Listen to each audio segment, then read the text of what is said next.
Nagkabit tayo ng bagong rim mga guys, no? At syempre sabi ni Idol sa akin, lilimpyuhan na natin ng kanyang mga biring-biring para pagtakod natin ng kanyang mga bagong mga pisa-pisa ay malilipay siya. Oh, kay nalipay na siya ay tistingan tayambot na lang gida.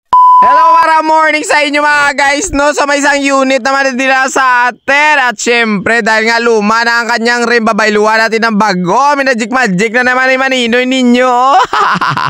So, ito na mga guys. So, nung nakabit ko na mga guys ang kanyang wheelset, at sabi niya sa akin, itatakod na natin yung siyak niya na bulane dahil nga ito ay maganda gamitin. O, diba? Maraming gumagamit nito ba? Ayambot na lang gida. At dahil nga hindi na maganda ang kanyang mga biring-biring mga guys, no? Sabi niya sa akin, ay husluin ko daw ito lahat tapos limbyuan.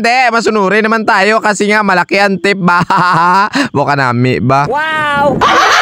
So bago ko limpyuhan ang kanyang mga kasudlan mga guys, no, ay inuna ko muna ang kanyang frame set, no, tsaka yung kanyang rim set kasi nga ang damo na balas nagpipilit. At syempre dahil nga natapos na tayo sa pagbasa-basa at pagpiswit, oh, ito naman, maglulukit-lukit na naman tayo mga guys, oh, para naman makita ninyo kung ano inuukas ko. Alam nyo ba kung ano yan? Basta biring-biring lang yan. So nakita nyo na nga ni mga guys ay meron nang nag-aalog-alog na biring. Ay sabi ko sa kay Idol, chinat kutsa. Ni chinat kutsa. Gago! Ano ba tawag doon? Basta tinawagan ko na lang para mabalaan niya kung ilang piraso yung babayluhan ko. So ang nabayluhan natin ay isa lang. So ito na, balik na tayo obra. No, matapos ko na limpyuhan mga guys, no, ay nilagyan ko na napapadanlog para naman hindi naman kayo magambal sa akin na oy, hindi ka na nagbubuta papadanlog daw, ginaguni mo yaw. At syempre naman nalagyan na natin mga guys ang papadanlog. Ito na yung ginawa ni Maninoy ninyo. Nagliliso-liso na naman tayo ng special tools para naman umok lang siya magsulod. Oh, diba? Parang ano lang yan mga guys, parang nag-iimas ka lang yan ng mga mananamit na mga pagkaon. Yung kinakaon ng mga karne-karne, gano'n. Gago! So ito na pala mga guys, ikakabit natin ang mga pisa-pisa, oh, sagmit, dekas, tsaka KMC na chain. Ayan yung kombinasyon ni Idol na binili niya sa Shopee. Abaw! Mayaman naman ang Shopee. Sine, ayambo talang gina. At para mapaplastaran natin mga guys ang bike ni Idol, no, ito na kinabit na natin yung gulong-gulong sa likod na. Tapos sinunod naman ni Maninoy ninyo, syempre yung crankset tapos bottom bracket. Madali lang yan mga guys kapag mayroon papadanlog, no, ay duso dire gulo dito. Hugta gamay kag palibuta. Abaw, nagtitiring-tiring-tiring ang animalya. Wow! So dahil nga meron si Idol na dala na dekas sa chainring mga guys, no, ay pang malakasan daw ito. Ito na itatakod na natin. Sukat yan pala mga guys ay 40.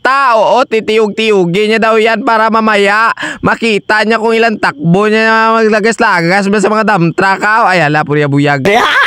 At nang matapos ko na mga guys ikabit ang gulong-gulong sa ulihan tsaka yung mga crankset, ito naman yung ginawa natin. Oh, sinuka natin ang mga bagong kable tsaka housing, no, nilagyan na may smile sa likod para naman suabe mamaya pag gamitin ni Idol ba. Oh, diba? Pag tumok gamay, sulod na yun. Ay ala, kalain. Wow! So bago natin mga guys igulo ang kanyang bago na bulanina siya, kaya nilimbyuhan ko muna yung head parts niya para naman hindi niya sabihin sa akin ba dumarot ka. Ay, joke lang yan mga guys ha. So eto na, puputulan na natin ang kanyang steerer tube. Gumamit tayo dito ng pipe cutter tapos sinusudsod na natin ito ng balag ba yung tawag sa amin yan. Ewan ko lang sa inyo kung anong tawag niyan. So ayan na, nalagyan na natin ng star nut ba yung tawag nila dyan. So ito, ikakabit na natin mga guys yung kanyang preno, sabay gulo ang rida para naman magdadalaga na siya.